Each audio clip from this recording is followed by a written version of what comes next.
say you are starting a new idea. Like, how do you go about validating? I know you did an entire thing called ideation boot camp.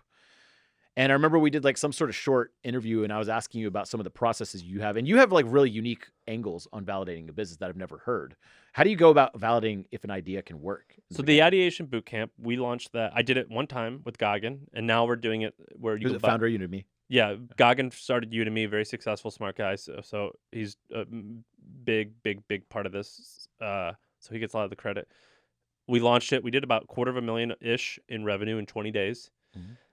All profit. We didn't have any costs. And we launched this landing page, and people bought it, and we're like, shit, we got to build this class.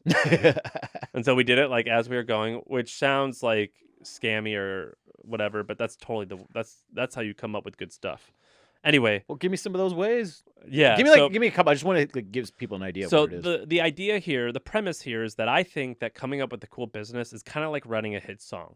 Most every hit song has a lot of commonalities. Like in the rock genre, it's going to be around 85 beats per minute. It's going to have like a I don't know anything about music, but like a chorus, a hook, and a bridge. Is Mhm. that right? Yeah, about. So it's going to have something like that, and then there's probably like 15 chord progressions that work for most every song, Mhm. and then you layer it with style, Mhm. right? And then in order to come up with a good song, maybe you'll hear like a riff and you're like, oh, I'm going to steal that. Maybe you'll hear like a good lyric, like Sweet Child of Mine, and like, now I'm going to write a song. You know what I'm saying? Yeah. It's like a cycle. And so with business is the same thing. And so what I look for is a variety. I have like 6 things that I look for. So like, is there a customer? Like I try to find where's their untapped or unmet demand from customers. Where are there customer businesses that are crushing it that I think are missing out on huge opportunities because they're not focused? Um, where is there an incredibly interesting and lucrative business model that I can deploy elsewhere? And a few more things that I look for Mm. like that. And I find them using like similar web. I find them using Glassdoor. Like for example, I'll go on Glassdoor. I'll see a company. I'm like, man, this company's pretty big. What's going on? And I go to Glassdoor, and they'll say,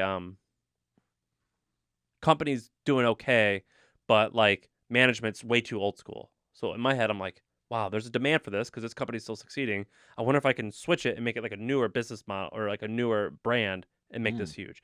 And so there's all these little data points that I look for along the way. Is that what we talked about? Yeah.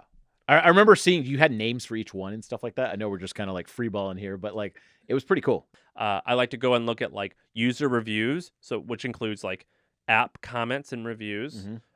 Glassdoor reviews and Glassdoor comments, Mm-hmm. subreddits. So what people are Mm. saying about that thing.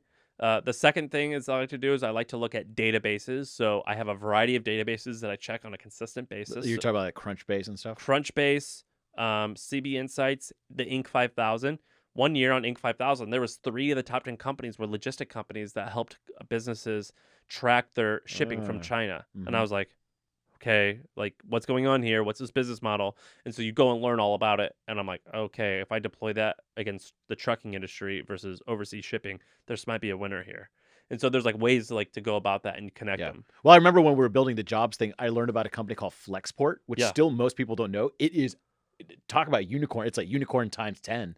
Like it's gigantic. And I remember hearing this company come up and I was just like, wait, is there something going on in the shipping industry? And as I was trying to find people a good place to work, and I kept seeing all these shipping companies and how fragmented the shipping industry was. And I was like, oh, there's something here. Yeah. It's So kind of funny that ended up turning with into. the ideation bootcamp, I just like say like here's 8 different ways I find signals. Another Hmm. great way is similar web.